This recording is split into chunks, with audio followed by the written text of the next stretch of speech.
genocide case in the ICJ on behalf of OIC and Gambia.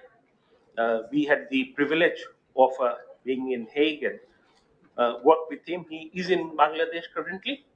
He'll be going to Cox's Bazar tomorrow to see for himself again how the Rohingyas are faring and also talk to some of them. But as I started off saying, and I'll conclude by saying that he's a friend of Bangladesh.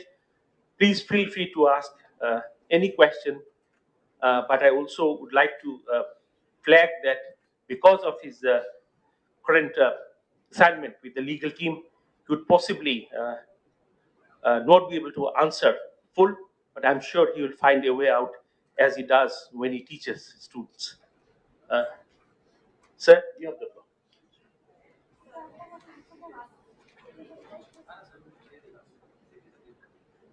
I also just to mention it that this whole event is in Facebook Live and YouTube Live. So I'm sure many of our friends from home and abroad, they are also watching this.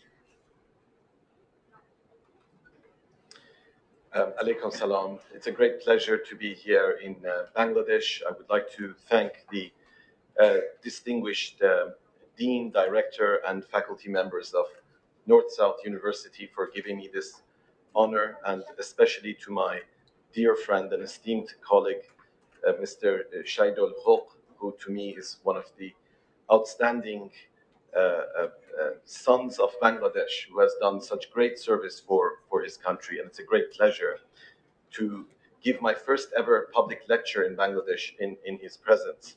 And I wish to acknowledge as well our esteemed representatives from the Foreign Ministry who have kindly arranged this trip for me.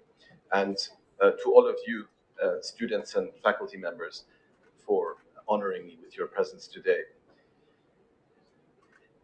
75 years ago, on January 27th, a group of Soviet soldiers who were walking towards the city of Krakow in Nazi-occupied Poland came across a strange semi-destroyed industrial site. They approached the site, and there they saw piles of dead bodies and mountains of ash, and about 7,000 prisoners who looked like walking skeletons. And they were the sole survivors of the 1 million Jews who were killed in what we now know as the Auschwitz concentration camp by the Nazis in pursuit of their genocidal ideology of racial purity. 3 years later, on 9 December 1948, the United Nations General Assembly adopted the first ever human rights treaty known as the Convention on the Prevention and Punishment of the Crime of Genocide. The leaders of the world who adopted that convention in the shadow of the Holocaust and the monstrous atrocities of the Nazis said, never again will we allow these crimes to occur. Sadly, never again has become ever again, as millions and millions of people have fallen prey to the same horrors of genocide. And it's not lost on me that this month you will commemorate the 100th anniversary of the birth of Sheikh Mujibur Rahman Bangabandhu, and at the same time commemorate the 49th anniversary of the War of Liberation that in 1971 brought to the people of this country also the tragedy of this word that we know as genocide.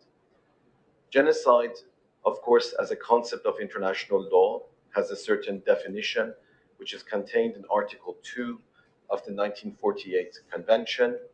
It is the intentional destruction of a group.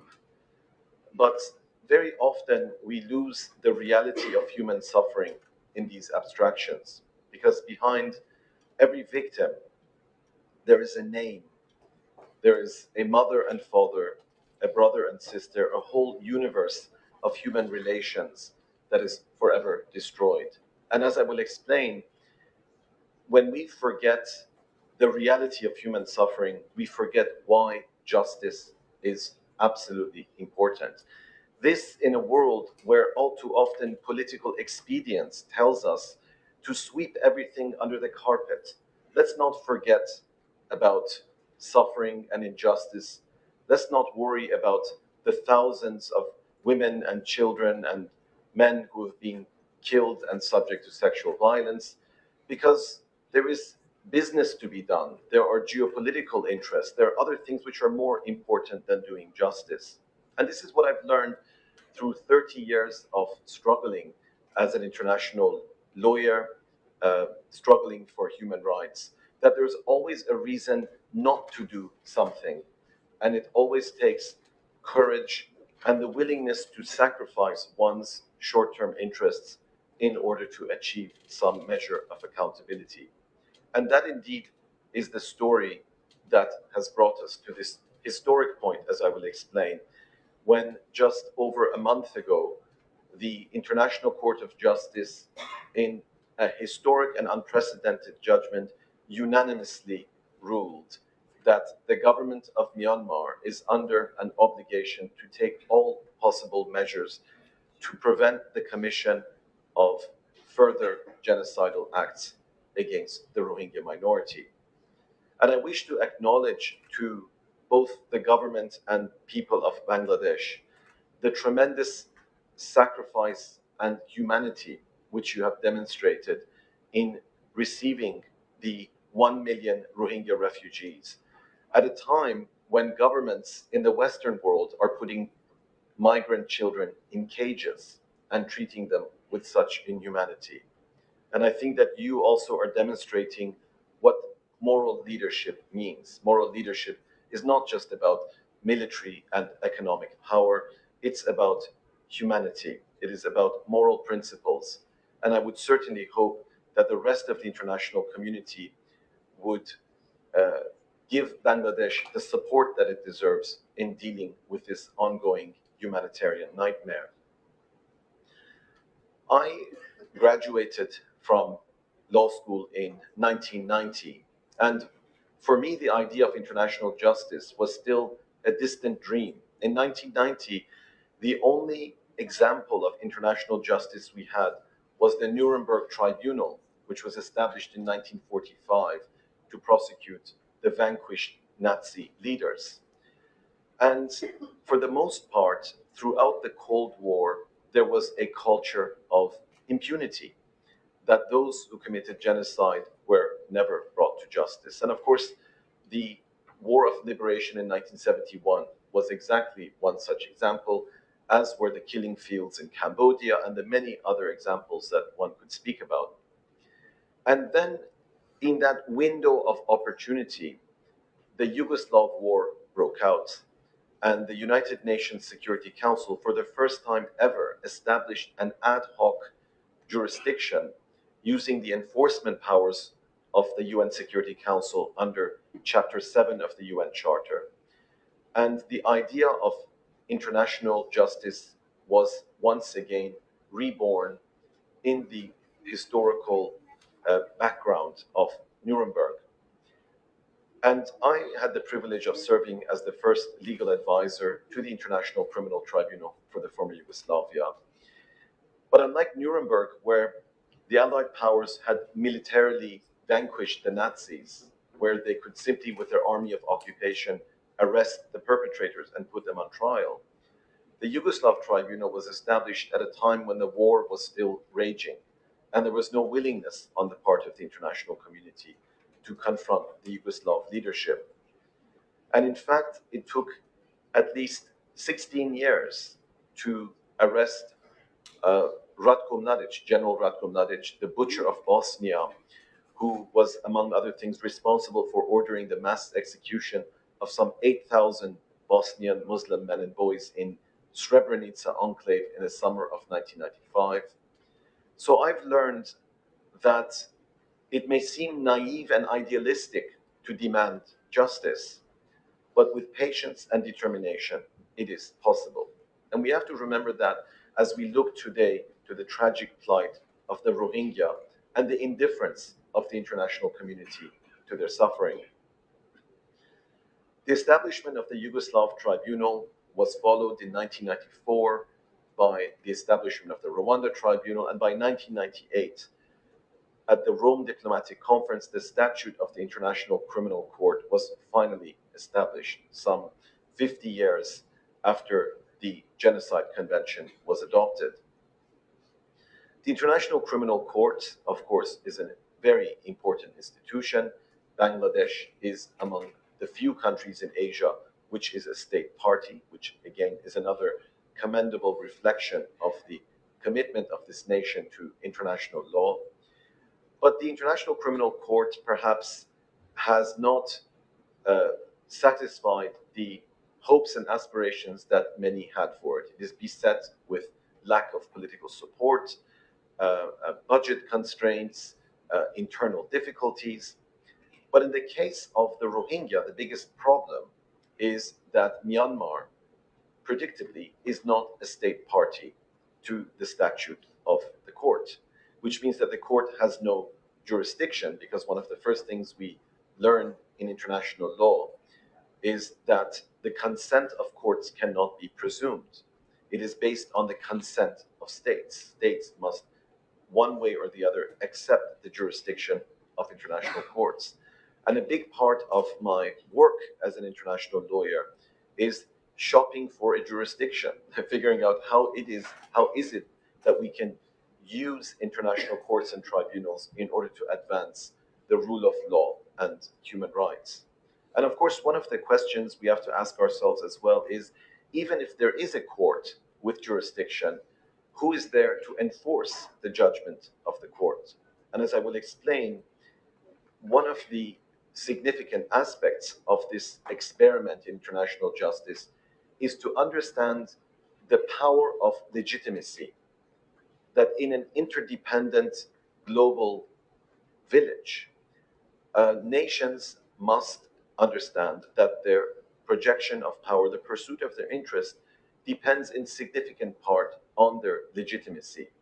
And what greater measure of legitimacy can there be than complying with one's obligations under the 1948 Genocide Convention? Getting back to the case of the ICC, the International Criminal Court, and the ICJ, the International Court of Justice, the main difference is that the ICC is responsible for individual criminal liability, whereas the ICJ addresses questions of state responsibility, the responsibility of governments.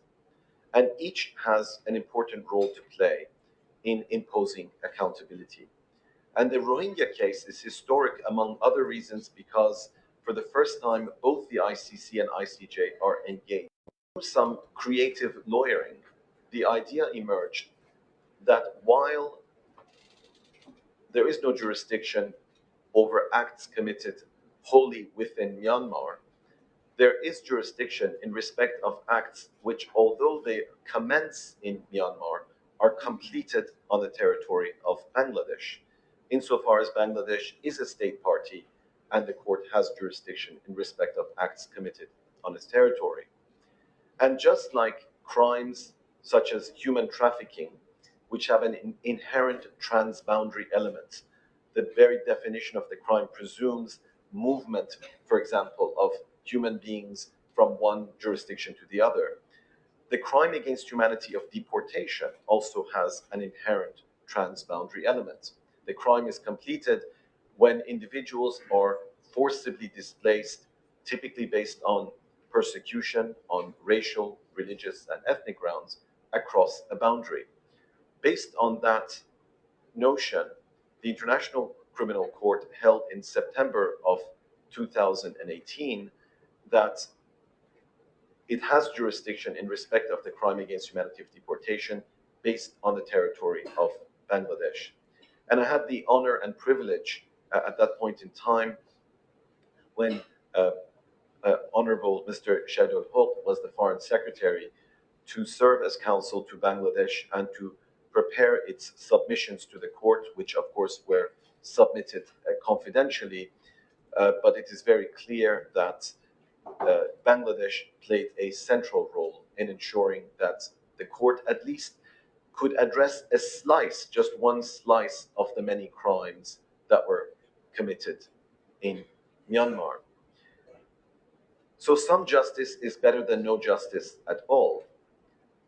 And the investigation in respect of the Rohingya, which has now begun, may very well lead to arrest warrants against suspects. Some of those suspects, according to the United Nations fact-finding mission, which I will address shortly, include 6 senior members of the so-called Tatmadaw, Myanmar's military, which of course has played a central role in the campaign of ethnic cleansing and genocide against the Rohingya.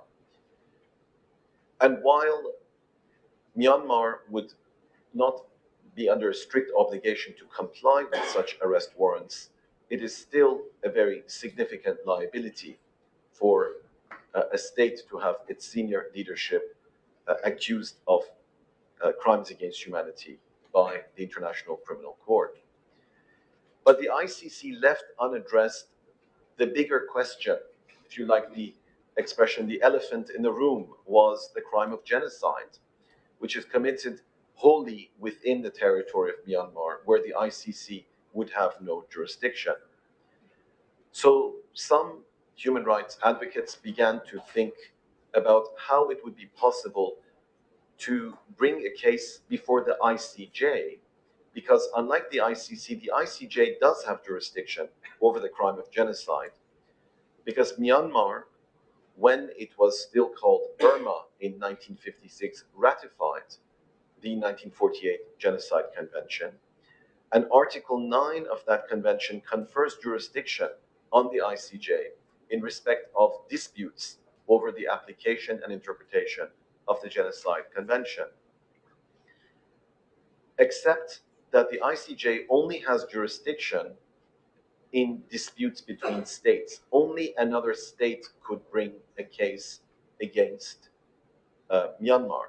And of course, in the realm of international relations, the complexities of politics are such that unless a state has a very compelling interest that is not outweighed by a whole set of other considerations, it is really not willing to bring such a case, especially where it is not directly injured.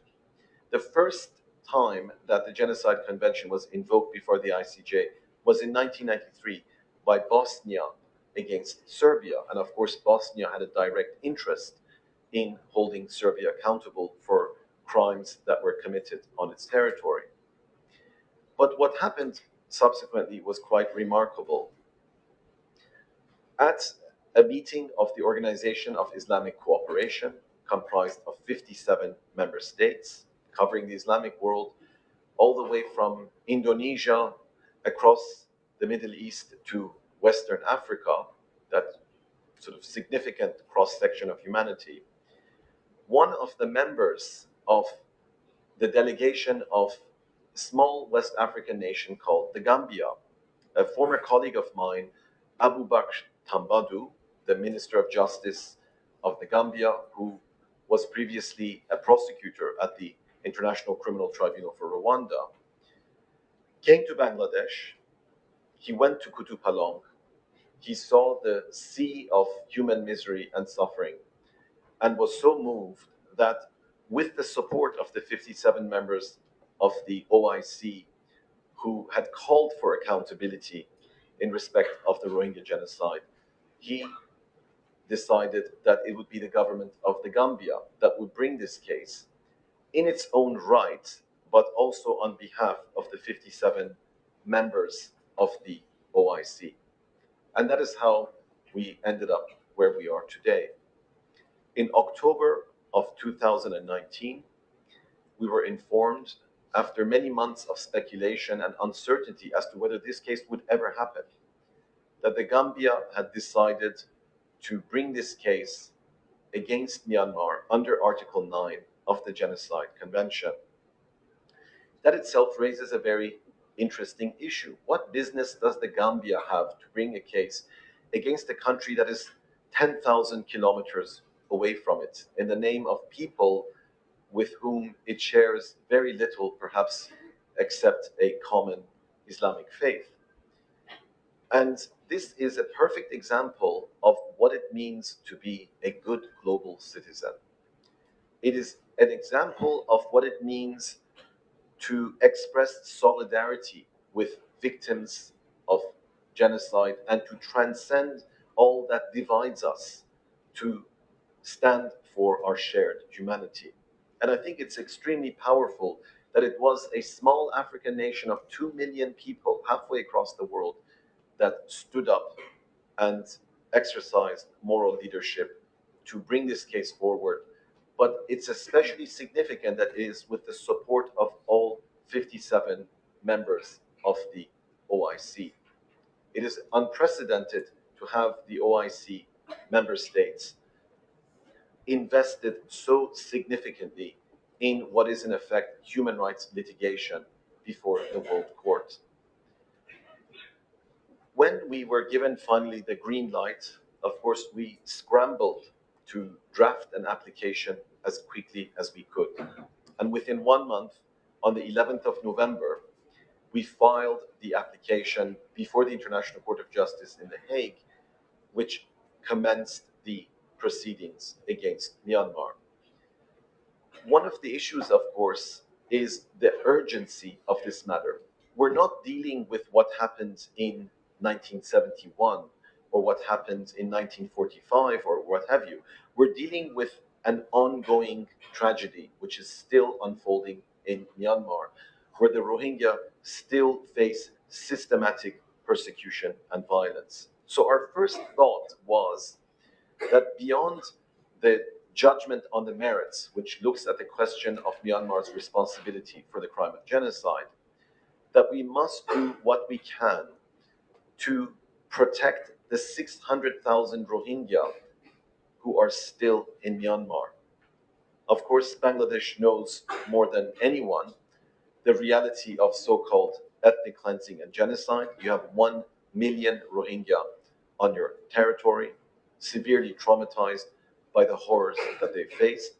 But there are still 600,000 other Rohingya. And the first order of priority is to ensure that they do not fall victim to the same crimes and that 600,000 more refugees don't end up here telling the horrible stories of what they have suffered. So we requested, upon filing our application with the court, what are called provisional measures. Provisional measures are, in effect, protective measures, where we ask the court on an urgent basis, pending a final judgment on the merits, to prevent irreparable harm by ordering Myanmar to take all necessary steps to prevent acts of genocide, because one of the obligations under the convention in Article 1 is the obligation to prevent and to punish. And we can agree that it's much better to prevent than it is to punish. We always say in my line of work that the measure of success is what doesn't happen, what does not become headline news, what does not end up on the agenda of the UN Security Council. And we realize that genocide is not like an earthquake or tsunami. It's not a God-given disaster. It is a man-made disaster. It is a political choice. Governments choose to incite hatred and violence as a means of exercising power. So it's our job to use international courts and tribunals, the institutions of justice, in order to exact a cost, in order to deter those crimes by sending the message that you cannot enjoy impunity, that you cannot just murder tens of thousands of people and subject them to sexual violence and pretend as if nothing has happened. So within 1 month, we ended up before the court on the 10th of December 2019, which coincided with United Nations Human Rights Day, and exactly 71 years and 1 day after the adoption of the Genocide Convention on 9 December 1948.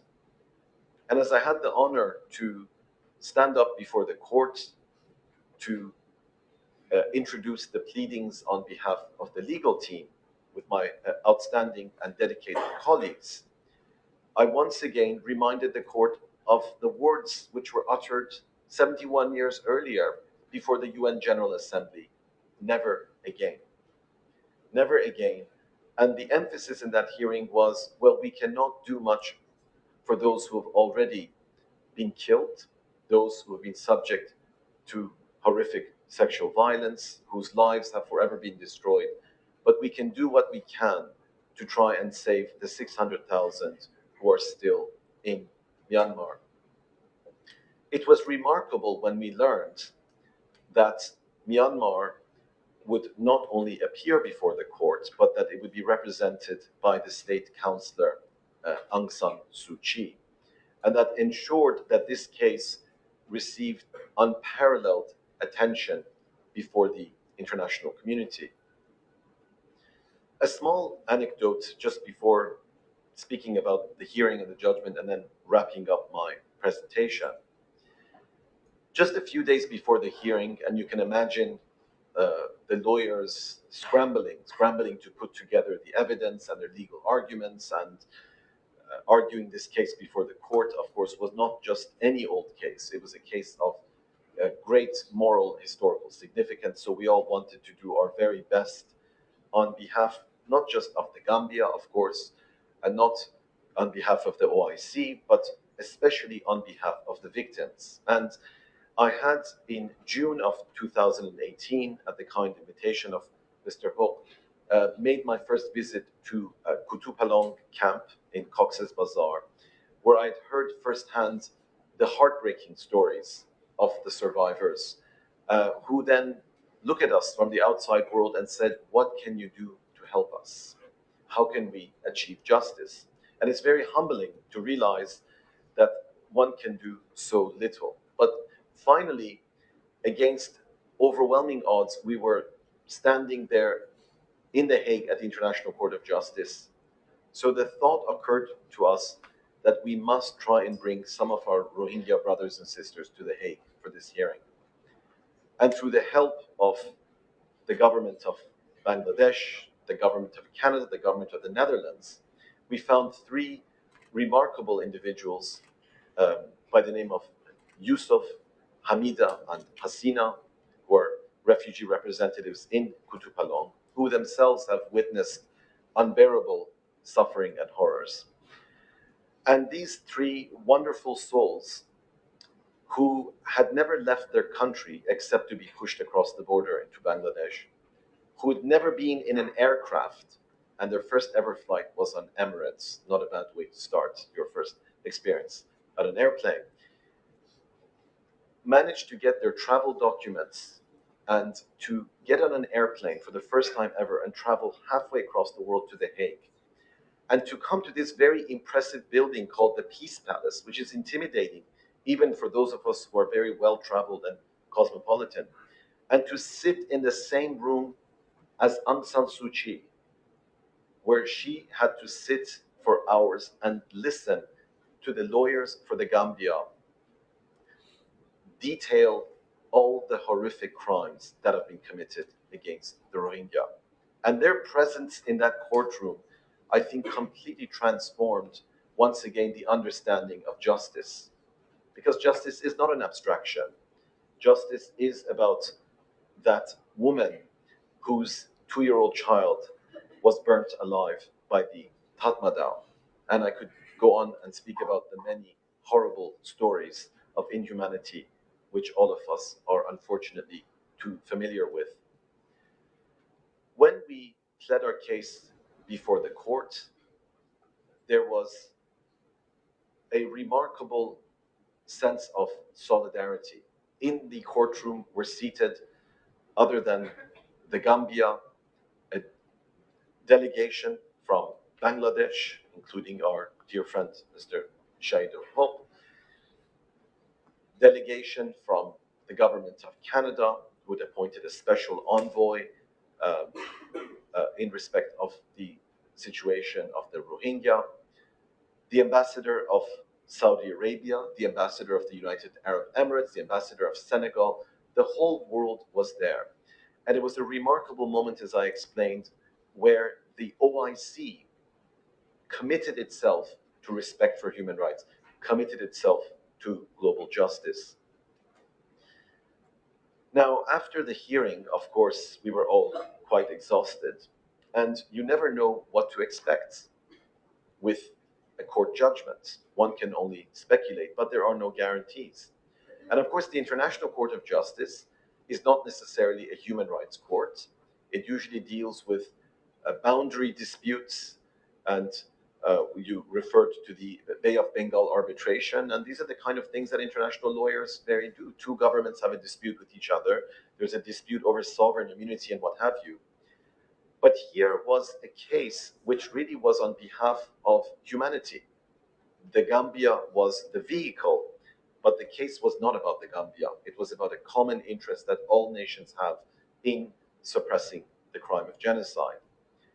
So when we heard in January 23rd, and I sat in the courtroom as the judgment was being read, and you know the president reads the judgment very slowly, very deliberately, it takes about an hour, and your heart is in your throat, because not about so much about your professional ego, but you think about those people sitting back in Kutupalong. And the government of Bangladesh took the measure of ensuring that there was some means for the people in the camp to have access to the reading of the judgment. And when the president said unanimously, I think all of us were completely delighted at this result, because it was not what we anticipated. And I say this because there are 15 judges on the International Court of Justice, and there are 2 judges ad hoc appointed by each party. The Gambia appointed Navi Pillay of South Africa, former UN High Commissioner for Human Rights, a former judge on the Rwanda Tribunal, which delivered the historic Akayesu judgment, first judgment on genocide by a UN tribunal. Myanmar appointed as his judge ad hoc Professor Klaus Kress, a highly respected academic from Germany. And it was unanimous. Even the judge appointed by Myanmar voted in our favor. So to wrap up my comments, we are now in the process of preparing the written submission of the Gambia on the merits of the case, which of course is a far more complex and challenging phase of the proceeding. We will have to submit it to the court just 6 short months after the date of the judgment, which is January 23rd. So by July 23rd, between now and July 23rd, my colleagues and I will not be getting much sleep. And that's part of the reason why I'm here in Bangladesh to gather evidence and to try to prepare this pleading. And I must once again express my sincere gratitude to the Foreign Ministry and to the government for all the courtesy that it has extended to us as we prepare this case. There is still a long road ahead, but in the meanwhile, I think we have taken a significant step forward on the path of justice, although there is still a long way to go. And I will end by perhaps recalling one of the poems of the great Rabindranath Tagore, who said that the bird of faith feels the light even in the darkness before dawn. And I think we need to understand how important it is to speak truth to power and never underestimate the importance of the choices that we make in a world where it is too easy to be cynical and simply to give up and think there's nothing to be done. So I thank you very much for your patience. Khuda Hafiz. Thank you.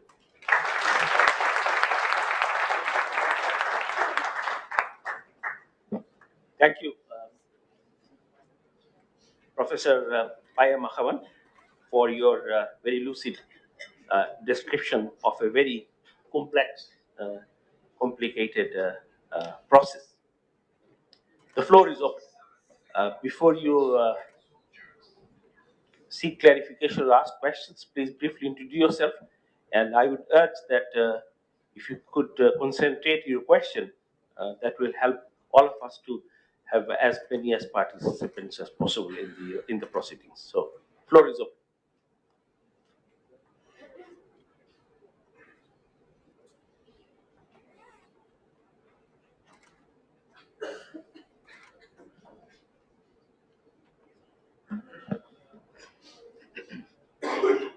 Good afternoon, Mr. Payam Kavan, for excellent speech and sharing your experience in ICJ. So I have some questions about that is the prospect of these litigations in ICJ with regard to the genocide, whether this atrocity of the Myanmar can be considered in true sense as per the Article 2 of the Convention, genocide. For example, in Bosnia Herzegovina, the ECJ has ruled that, as far as I've understood, that ECJ has ruled that that is cleansing, ethnic cleansing.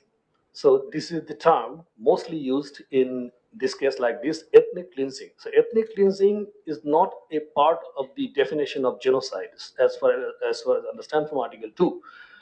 But the difference between these two, I'm just, before making the question, I have to just give the background, that's right. So there's two things, different, ethnic cleansing and genocide. So as far as the judgment is concerned in Bosnia, so it was actually, no judgment was given, no adequate remedy was given because there has to be some expulsion, intention to destroy the whole or partly community is required, not the intention to expel or intention of dissolution of this community.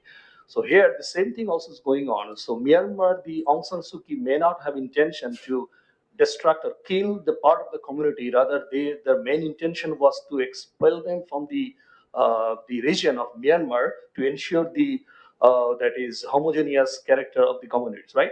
So if the same argument comes here in Myanmar case, then we don't see the adequate prospect of success for Gambia. So what is your view in this matter? Thank you, Professor. It's a very good and sophisticated and advanced question, which I'm pleased to reflect on. As you described it, ethnic cleansing and genocide are not the same thing. Well, ethnic cleansing is not a legal term; it's a descriptive term. There's no crime of ethnic cleansing. There is a crime against humanity. There's a category known as crimes against humanity, which is any widespread or systematic attack against the civilian population. It includes persecution on racial, religious, ethnic grounds. And then there's the crime of genocide, which, as you explained, has a very specific definition under Article 2 of the Convention. So we are well aware of that. And if you see the application that we've submitted to the court, which is available on the ICJ website, one of the very first paragraphs says the Gambia is well aware of the difference between persecution, discrimination, deportation, and the crime of genocide. So ethnic cleansing, which emerged in the context of Bosnia, where I began my first years with the United Nations, speaks in general about violent demographic change, where you want to eliminate a certain ethnic group from a given territory. That can be achieved in many ways. It can be achieved through terrorizing people to leave, which is a kind of deportation, or it can be achieved through extermination, which is genocidal. And it is our view, as we submitted before the court, that the acts, at least some of the acts perpetrated by the Tatmadaw against the Rohingya in Rakhine State are clearly with genocidal intention. And in proposing that, we are supported by the United Nations fact-finding mission that between March 2017 and September of 2019, almost an over 24-month period, interviewed 1,100 victims, some 250 other witnesses, and came to the conclusion, among three distinguished jurists, that these were in fact genocidal acts. The UN Special Rapporteur on Human Rights in Myanmar, Yang He Lee, has come to the same conclusion. The United Nations Special Advisor on Prevention of Genocide has also come to the same conclusions. So there are many studies, very serious, in-depth studies, which have already come to that conclusion. But just to give one quick example, one of the typical patterns among the 392 Rohingya villages which have been destroyed by the Tatmadaw is that the Tatmadaw will enter a village and they will go door to door and kill every man, woman, and child that they will find. The killing of children in particular is one of the classical signs of genocidal intention. You're not just killing men of military age, you're basically killing everyone that you can. And one other issue is beyond killing, sexual violence is equally a genocidal act. This is something which the Akayesu judgment at the Rwanda Tribunal told us in 1998. So in addition to killing, there has been extensive evidence of systematic use of rape against Rohingya women, but also men. So it's our view that these are not just ethnic cleansing in the sense of we want to get rid of the Rohingya, but it's an actual intention to physically destroy them. And a significant proportion, if not practically all of those that are refugees here, managed to escape. Their lives were not necessarily spared. They simply managed to escape before the Tatmadaw would get their hands on them. So that's our view on the merits. Thank you. I'm Rizwanul Islam, a faculty member here at the Law Department. So thank you very much for your excellent presentation. If I may just ask your views on one of the remedies sought by Myanmar, the Gambians, that the Rohingyas are Myanmar citizens. So citizenship, as we basically understand, is predominantly a national law concern. So if you could share your thoughts on that to what extent ICJ is likely to dwell on that question of nationality. And secondly, if I may ask, based on the history of our lack of use of Article 94, Sub-Article 2 of the UN Charter, even assuming that there are some mandatory directives given by the ICJ in this case, do we really have a hope that some concrete actions would be taken by the Myanmar authorities? Because signs are already there that Myanmar is not too perturbed by the prospect of a potential adverse judgment. Thank you very much. Thank you. Those are two very good questions. I will answer them briefly. The first one goes to what I said about the importance of legitimacy. You're correct that there is not a kind of global police force that's going to go and execute the judgments of the court, although the UN Security Council is notified of a provisional measures order, which was transmitted to the council. And sadly, in the world of politics, power realities too often predominate rather than considerations of justice and morality. But still, we have to do what we can.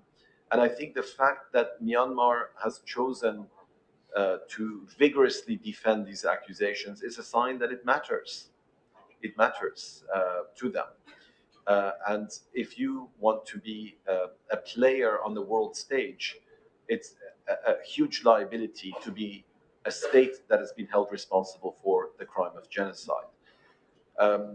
So I think we shouldn't underestimate, although we shouldn't overestimate it either, but we shouldn't underestimate the importance of this judgment, especially because the court took the unprecedented step of requiring periodic reports from Myanmar, which it has never done before in any other judgment. So at the very least, Myanmar knows that the world is watching now, that the next time they think about going into a village, committing those atrocities, we're going to be right back before the court, and all of this will have consequences on their international standing. Your question about nationality, citizenship is a very good one. The case before the court is limited to the crime of genocide. That goes to the nature of jurisdiction. The court doesn't have general jurisdiction in respect of Myanmar, which would have required Myanmar to make a declaration under Article 36, Paragraph 2 of the statute of the court. So we are limited to the crime of genocide, which goes back to the question you asked, sir, that there are a lot of crimes which are not included. And that's some of the things we have to also explain to our Rohingya friends, that we cannot deal with every single one of the issues that you're dealing with. However, the court did take note of the 1982 citizenship law because it's one of the factors, one of the indicia indicating a genocidal intention. The mere existence of the 1982 citizenship law is not obviously a genocidal act, but the fact that you systematically strip a group of nationality based solely on race. In fact, it is race because the 1982 citizenship law indicates that only recognized national races will be given Myanmar nationality, and the Rohingya are not one of the recognized races. Well, that is racism. It's literally racism because you're excluding a group because they don't belong to a national race. Well, that's not the way international law works.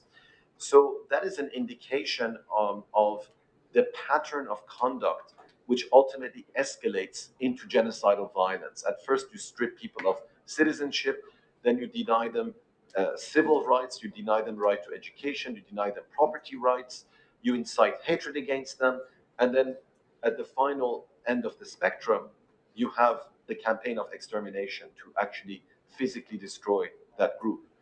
I will just say one small thing, just as a kind of aside, which is that you're right that citizenship laws are governed by national law, but there are also obligations under international law.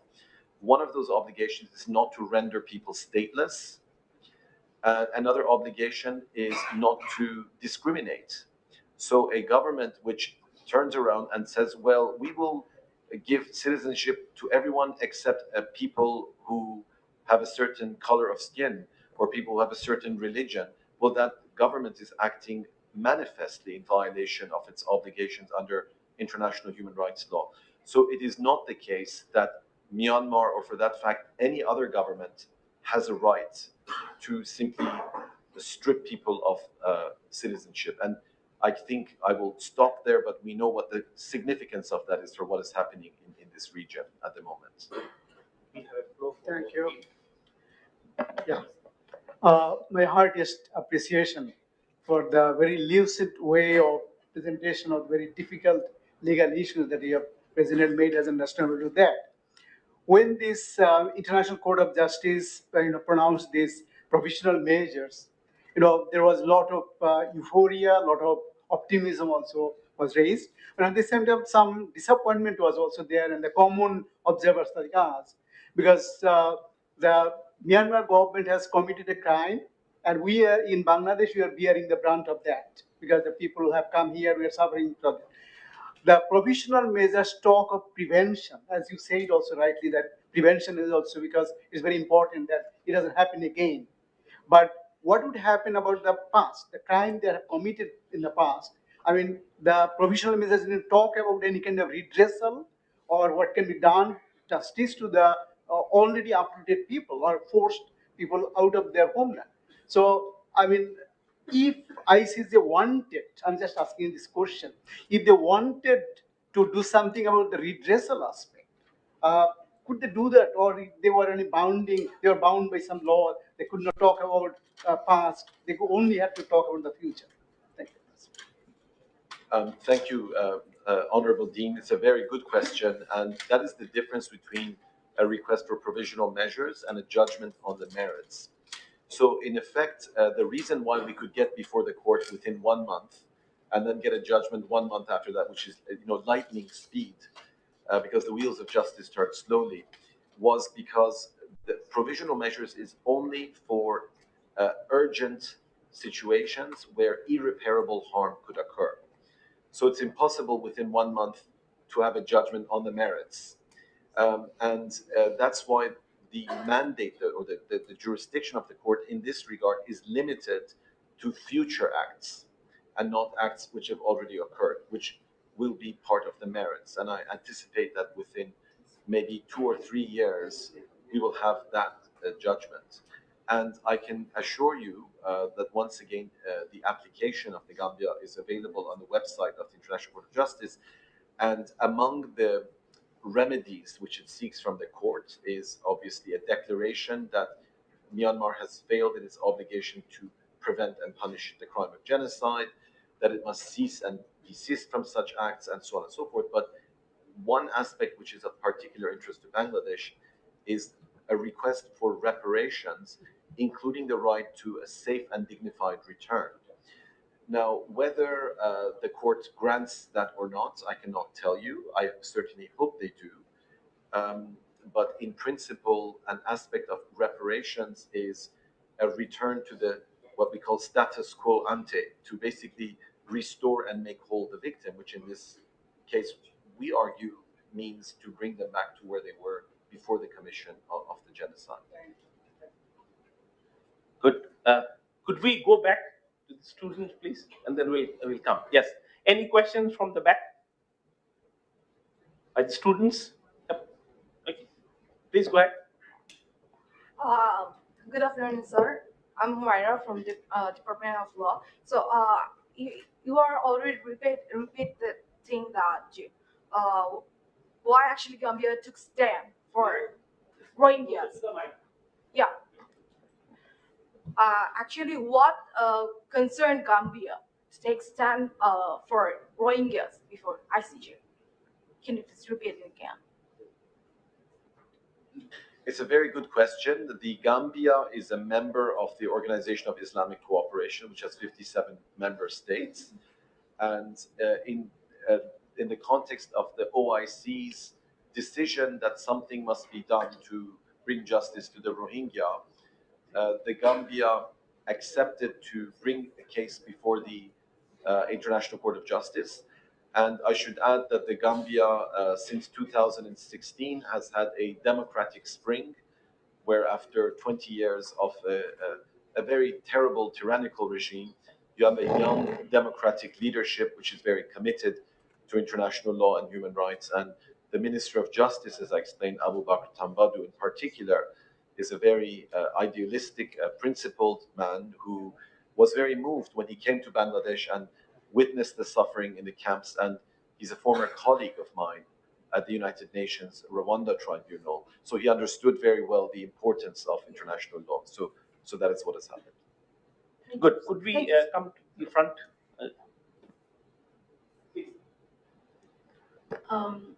Good afternoon, everyone. I'm Sarah Toby from Law Department, a student of Law Department.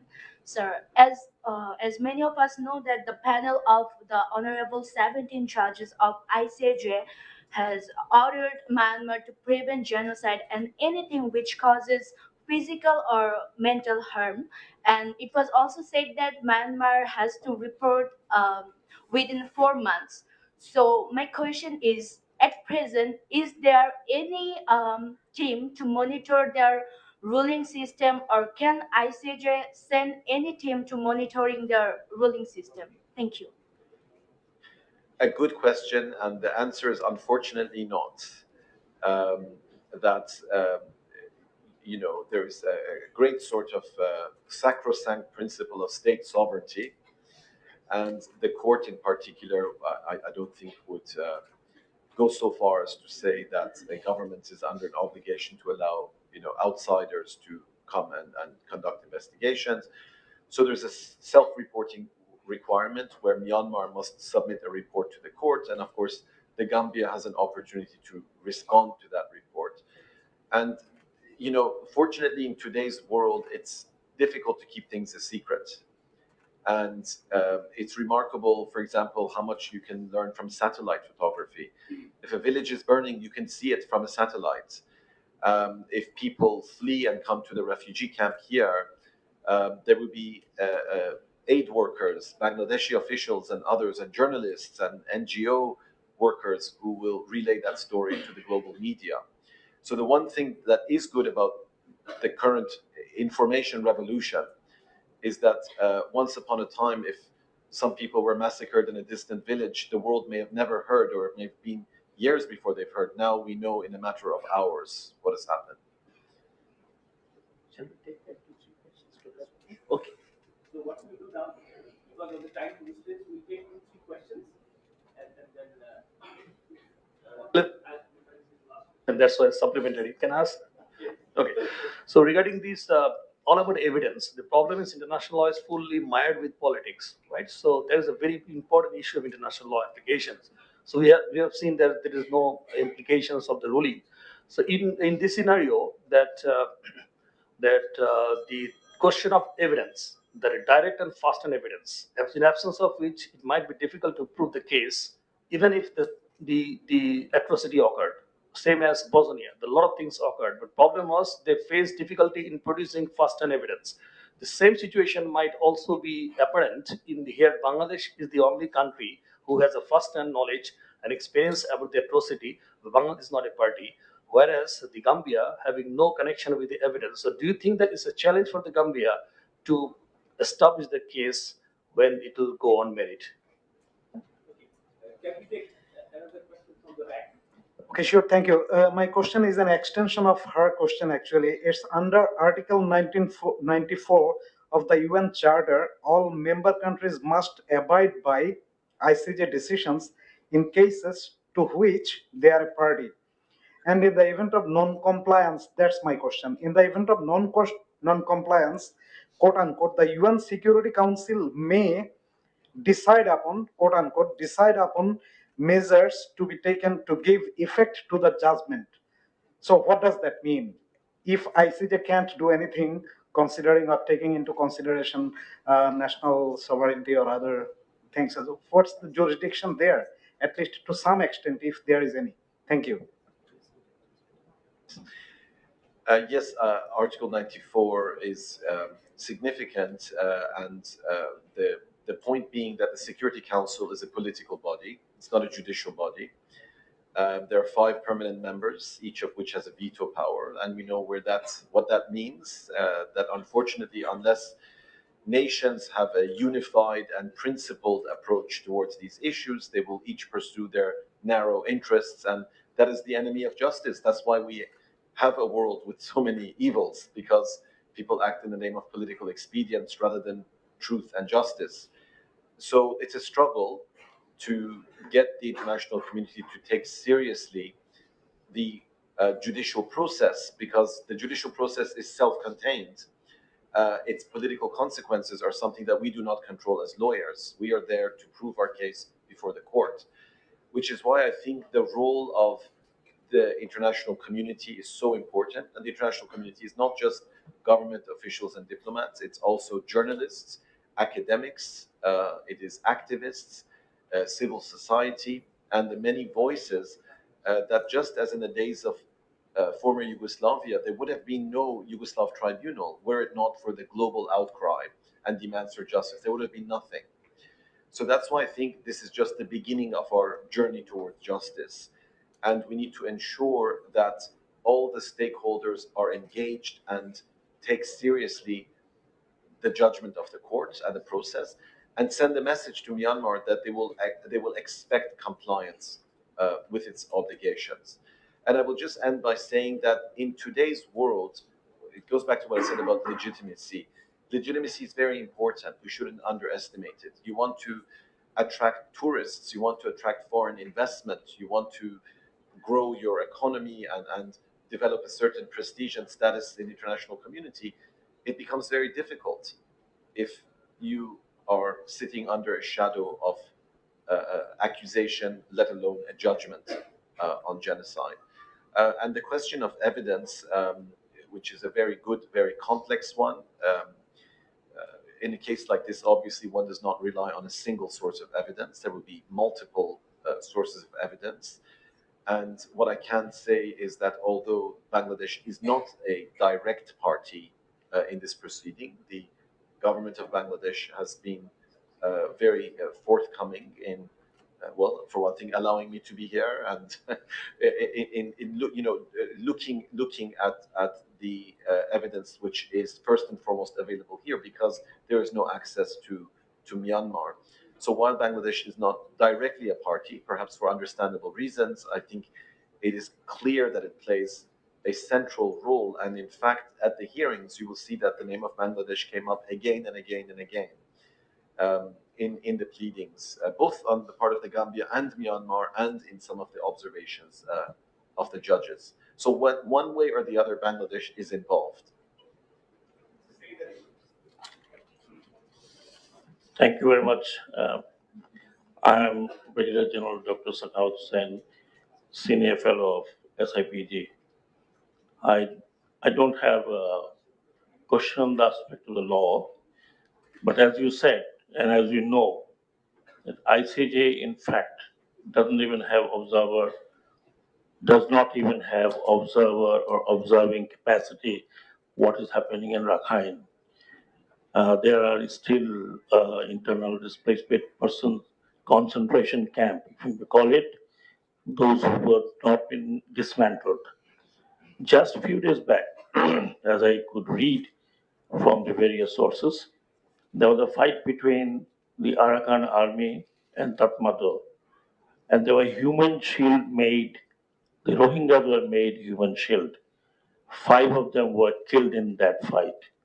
So it seems that the Myanmar, or the authorities in Rakhine, is continuing in a different technique to scare the rest of the Rohingyas either to leave or to disappear. So if this is happening, what's in Rakhine, do you think that Myanmar has really taken the verdict of the ICJ, as you said, with that spirit? They remain in isolation for 50 years. And I think they don't mind even remaining in isolation for another 50 years and they can continue. Thank you very much.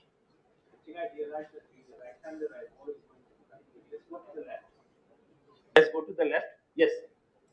I'll come on the corner. Thank you, sir. I have a question. I'm picking up one comment from Professor Pam Akapan that Gambia is somewhat. I'm Kausar Ahmed. I'm a lawyer. So Gambia is 10,000 kilometers away from Myanmar, and actually, the action of Myanmar, Gambia was not physically directly affected by the action of Myanmar vis-a-vis the Rohingyas. And as I have also gone through the application instituting proceedings, my perception is Gambia is relying on rather a thin theory of dispute. So in this backdrop, my question is, what makes you think that the case brought by Gambia is not an actio popularis? First, the question that you asked, sir, about Myanmar and its past of isolation. And to be very frank, I'm not a Myanmar expert. I'm just an international lawyer, and I bring cases before the courts, and I cannot always predict accurately what consequences they will have. To put it bluntly, I think some justice is better than no justice at all. At the very least, we can say we tried. And I think that the world is a slightly better place with this case than without it. And that's not saying much, because the immensity of the injustice is so great that we have to be very humble and understand that whatever we do is very small in comparison with the immensity of the suffering. But even governments that may be authoritarian, isolationist, they have elites. Those elites have business interests, they have bank accounts, they have investments, and we live in an interdependent world. So isolation is a matter of degree. Myanmar is not North Korea, and it is actually, I think, quite susceptible to a lot of of the international connections and relations that it has and wishes to have. And as I said, the fact that Aung San Suu Kyi came and defended Myanmar at The Hague is actually a very good sign that this matters, that it's not something that can simply be ignored. But we have to wait and see how it unfolds. And in fact, how it unfolds is not so much in the hands of the lawyers that prosecute the case, but in the hands of the international community and what weight they will attach to that judgment. And to the question of the gentleman there, the question of actio popularis, or sort of altruistic litigation, simply means that the Gambia is not what we call in international law a directly injured state. Unlike, for example, Bosnia bringing a case against Serbia, the context where there are neighboring states, and Serbia was held responsible for the failure to prevent the Srebrenica genocide on the territory of Bosnia. So in that sense, it's actio popularis, because it is in performance of what we call obligations erga omnes, obligations owed to the international community as a whole. And I suppose politically and culturally, it's very fascinating. Why is it that a state would stand up for the rights of others halfway across the world? And in a sense, that's the kind of world that we want, isn't it? We want a world where everybody cares about what happens halfway across the world. And I'm a Persian, so I have to share a poem from Saadi, which is on a beautiful Persian carpet in the UN General Assembly Hall, which says, all people are the limbs of one body. And this is the world that we live in. The reality of interdependence means that what happens halfway across the world has an effect in the other end of the world. And that's what I think a lot of cynical political leaders don't understand. They think they're being realistic because principles are for stupid people that are naive. But no, principles are also about the realities of interdependence. If we create a world in which there is no justice, that you can commit mass crimes with impunity, in the end, we're all going to suffer. And that's why we need to change the discourse. This isn't just about human rights. It's also about security. It's about development. It's about so many other things. Thank you.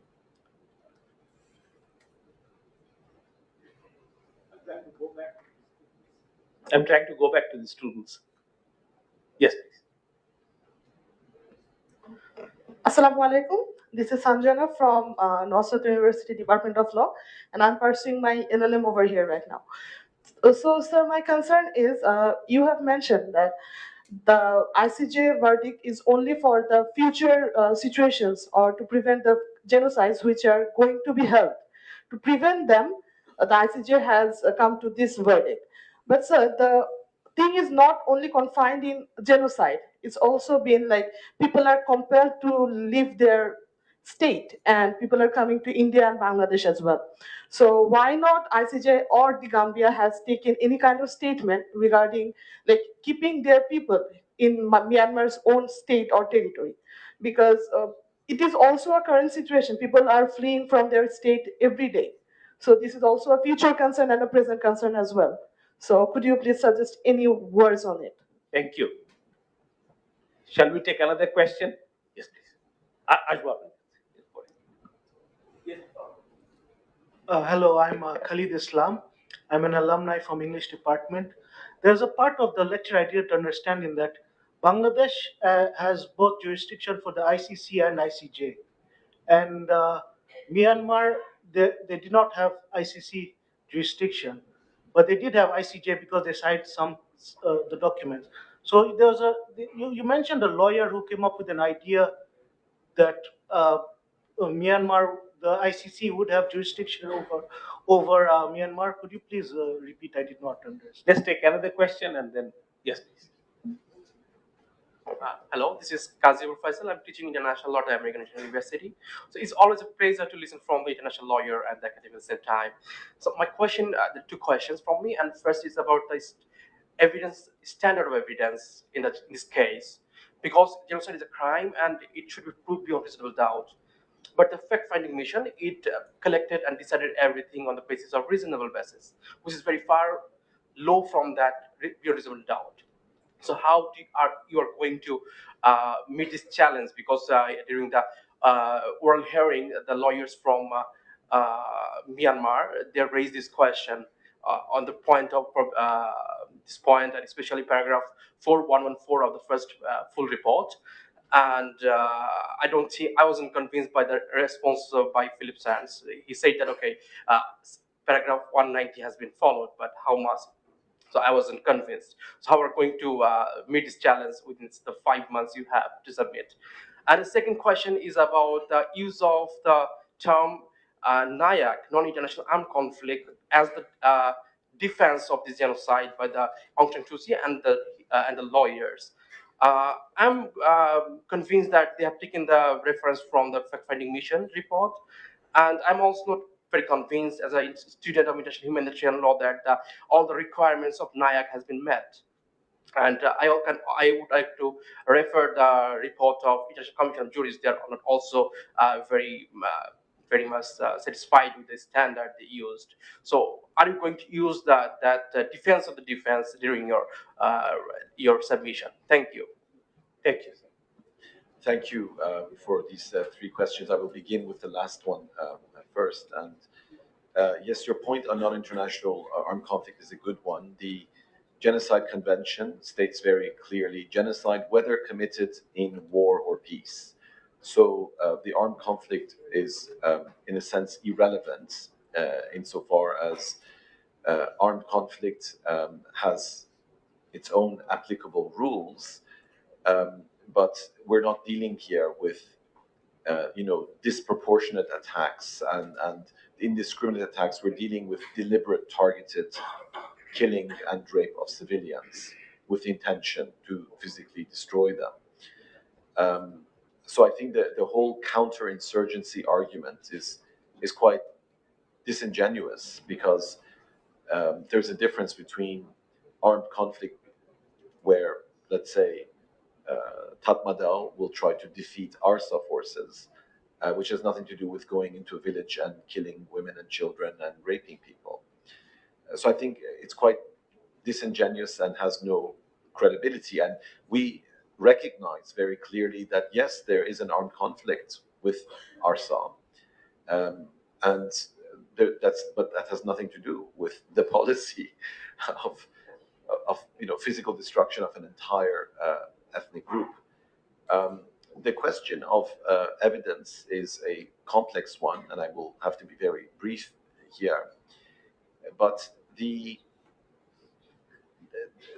fact-finding mission actually came to the conclusion that, based on overwhelming evidence, 1,100 witness statements, 250 statements by other stakeholders, satellite imagery, a whole lot of evidence gathered over more than 24 months, that it could not arrive at any other conclusion than that these acts were committed with genocidal intention.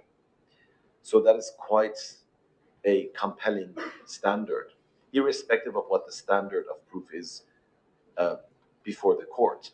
And I think counsel for Myanmar was trying to confuse the standard of proof on the merits with the standard of proof at the provisional measures phase, which is simply a standard of plausibility.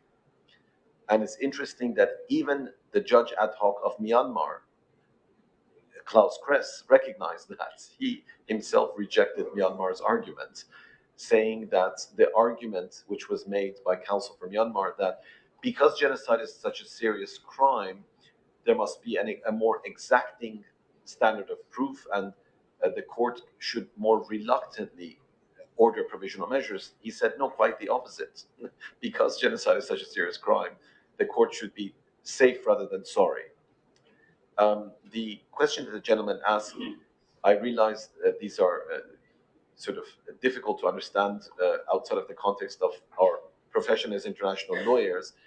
The International Criminal Court only has jurisdiction in respect of crimes committed on the territory of those states that have signed its statute, that have become party.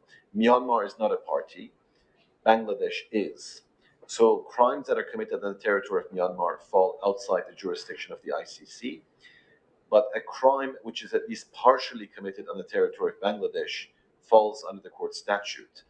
And the crime of deportation, unlike a crime, let's say, like killing, if someone is killed on the territory of Myanmar, the crime is committed entirely on the territory of Myanmar. But deportation is completed upon being forcibly displaced across an international boundary. So that is a crime that occurs here. And what is very significant, and I cannot speak about the content of Bangladesh's submission, which remains confidential, but one interesting aspect of the judgment of the court is that there is also a crime against humanity now of denial of the right of return, which means that even if people were displaced as a result of war, which is not a crime, civilians may flee, denial of the right to return to their own country is an independent crime, because this is now the the real issue. And finally, the question asked by the lady there, as I explained, the jurisdiction of the court is limited to the crime of genocide, which is a very specific crime. So there are many, many other acts of displacement, for example, which we cannot properly bring before the court simply because the court doesn't have jurisdiction. So that's the problem, that our hands are tied and limited to the crime of genocide. But of course, the crime of genocide is the most important crime. So even if we cannot catch all of these other terrible acts, at least we can capture what is the most serious. Thank you very much. I think we are coming to the end. At this stage, may I request Director General Delwar of the Myanmar Cell to say a few words on behalf of the government. Thank you, sir. Actually, I am not here as a representative of ministry or government. But since I work with the Ministry of Foreign Affairs, I may share some thoughts with you. Actually, it is my honor and pleasure to be here, to be among you and take part in this valuable discussion on legal aspects. Actually, I came here to learn something with the expectation of learning something from an international lawyer, and I definitely learned a lot. And actually, I noticed there are a lot of questions on why Gambia, why not others. Actually, it is, as the lawyer explained, it is an international obligation. If it were not Gambia, it would have been somebody else. But I want to make it very sure that Bangladesh is very much involved in it from the very beginning as a responsible and a responsive member, and also as active member of OIC and international community. And most probably we will remain engaged with this initiative in different fora till end. And we also feel that the court will come up with final judgment that may help these people find a better future in their homeland. So I would like to stop here. Thank you very much. Good. Thank you. Before I request our distinguished chair of Law Department to conclude, may I request Professor Tawfiq to say a few words and do some rituals. Okay, thank you very much. And again, I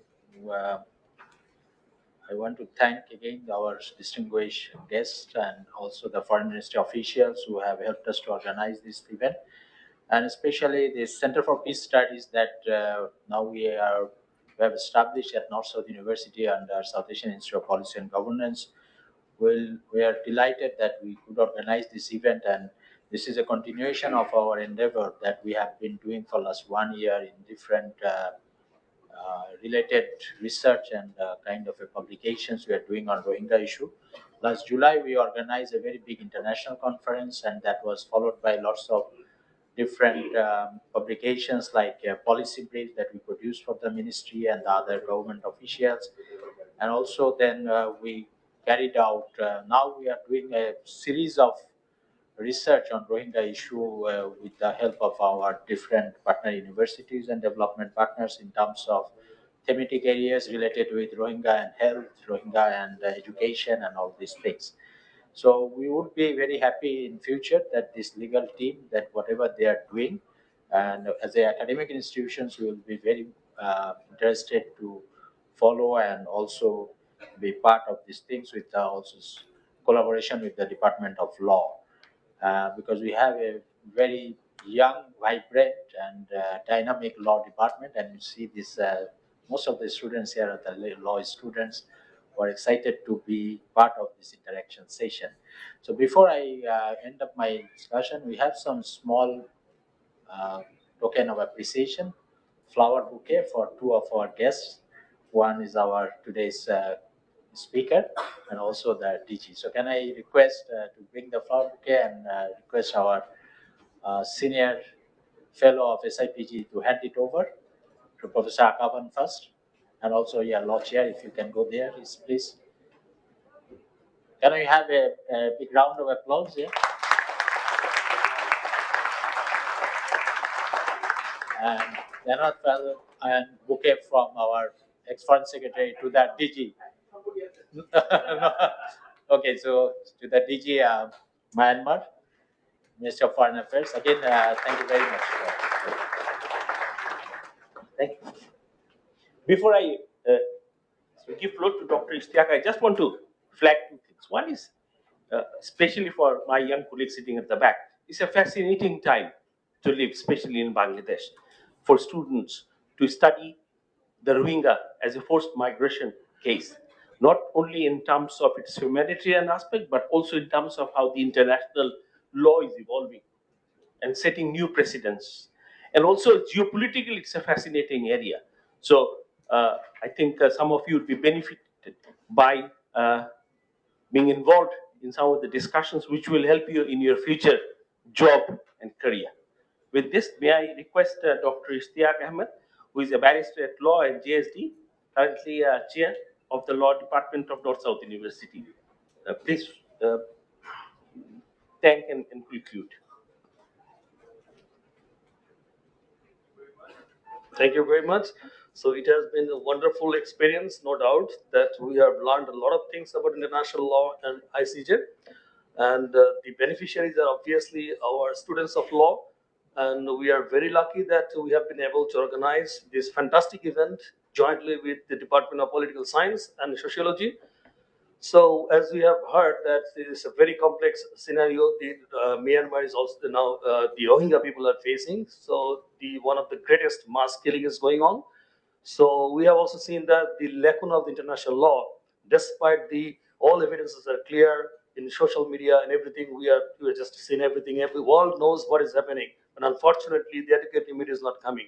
So this is a lacuna of international law. There are a lot of issues like evidential problem. There are political issues. A lot of issues are making things much complex.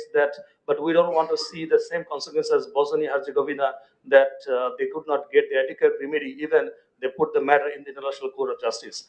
So anyway, found that there are issues to be discussed, issues to be settled in international law, like ethnic cleansing. The argument is ethnic cleansing, but in international law, this issue is not clear. This issue is not defined. So the thing is coming in like that.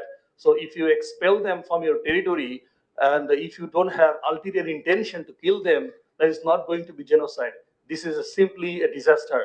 And if this law stands like this, then this unfortunate situation might again occur in Myanmar case. Anyway, so in this juncture, I would like to thank all the participants, especially on behalf of the Law Department, on behalf of the PSS Department of the North-South University, for all the students who have come here, and especially the honorable guest. And we are highly accomplished and honored that such an accomplished person is with us. So we want to give you special thanks to come here to manage time and to impart some knowledge with us. And thank you very much, and all the faculty members who are here. So I would like to give you thanks for joining here, and I'm sure that our students have learned a lot of ideas and thoughts, which will also give him impetus for further research and further work. So with that, I would like to close the speech, and thank you very much, and have a good day. Thank you. Thank you. Thank you very much. We have some small refreshment in the faculty lounge, cookies and coffees. Please come and join there. I hope our guests will also come so you can get more informal interaction opportunity.